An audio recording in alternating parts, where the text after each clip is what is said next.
Barselona muxlislari uchun bomba xabar. Barselona Lautaro Martinesni sotib olmoqchi. Buning asosiy sababi Barselona Julian Alvaresni sotib olishiga shubha bilan qaramoqda.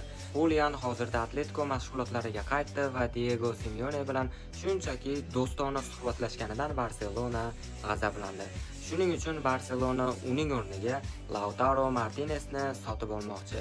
Lautaro atigi 2 mavsum, nari borsa 3 mavsum Barselona uchun shunchaki hozirgi bo'sh o'rnini to'ldirib berishi mumkin. Lautarodan 2 mavsumga Barselona foydalanmoqchi.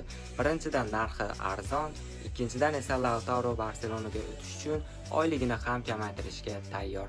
U Barselonada ochilib keta oladimi yoki yo'qmi? Bu transferga siz qanday qaraysiz? Fikringizni kommentariyaga yozib qoldiring va menga obuna bo'lishni unutmang.